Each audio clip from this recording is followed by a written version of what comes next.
Hello, good morning. সবাই নিশ্চয়ই ভালো আছো। আমি আজকে তোমাদের সাথে আমার একটা রেসিপি জানি, সবাই হয়তো জানে, তাও আমি করছি বলে তোমাদের সাথে একটু শেয়ার করছি। ঝুরঝুরে আলু ভাজা। আলু ভাজাটাকে আগে গ্রেটার দিয়ে খুব সুন্দর করে কেটে নিয়েছি। তারপর 5-6 বার ভালো করে জল ঝরিয়ে জিনিসটা ধুয়ে এবার বড় ছাঁকনির মধ্যে সেটাকে জল ছেঁকে ড্রাই করে এবার আমি ভাজবো। ভাজাটার রেসিপিটা তোমরা দেখে নাও। ইন্ডাকশান ওভেনে দেখো তেল দিয়ে দিয়েছি। তেলটা বেশ ভালো গরম হলে তবে আমি আলুটা ছাড়বো, তা না হলে আলুটা দলা পাকিয়ে যাবে, একটার সাথে আরেকটা গায়ে লেগে যাবে।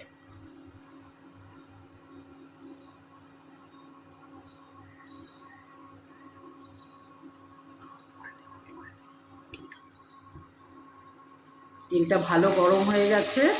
তোমরা দেখো আমি কীভাবে জিনিসটা ছড়িয়ে ছড়িয়ে দিচ্ছি,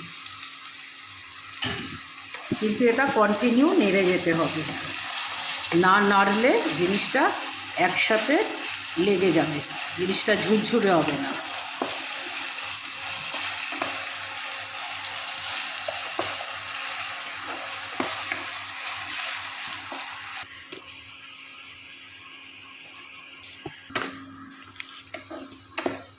জানো তো, এই আলু ভাজাটা কিন্তু ভাতে গরম গরম ভাত, গরম গরম ডাল, যে কোনো মুগ ডাল হোক, মুসুর ডাল হোক, সব কিছুর সাথে, ঘিয়ের সাথে, ঘি, কাঁচা লঙ্কা, এরকম ঝুরঝুরে আলু ভাজা হলে তো কোনো কথাই নেই।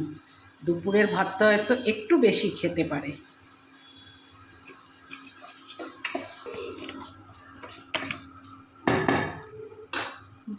নাও, এবার দেখো আলুগুলো লাল লাল হয়ে ভাজা হয়ে গেছে। এবার আমি তেলটা সুন্দর করে ছেঁকে আলুগুলো তুলে নিচ্ছি।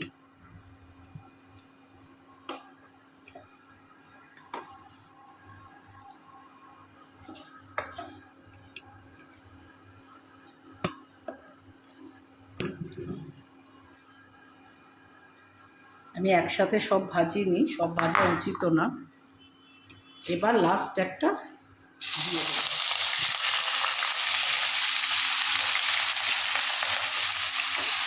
ব্যাস, এটা হয়ে গেলেই হয়ে যাবে।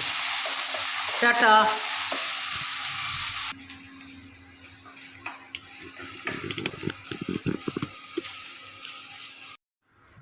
তোমাদের জন্য থ্যাংক ইউ।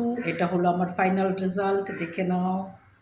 মুচমুচে ঝুরঝুরে আলু ভাজা, ওপরে একটা ভাজা শুকনো লঙ্কা, ঘি দিয়ে, ভাত দিয়ে, গরম গরম ভাত দিয়ে ঘি দিয়ে আলু ভাজাটা খাওয়া হয়।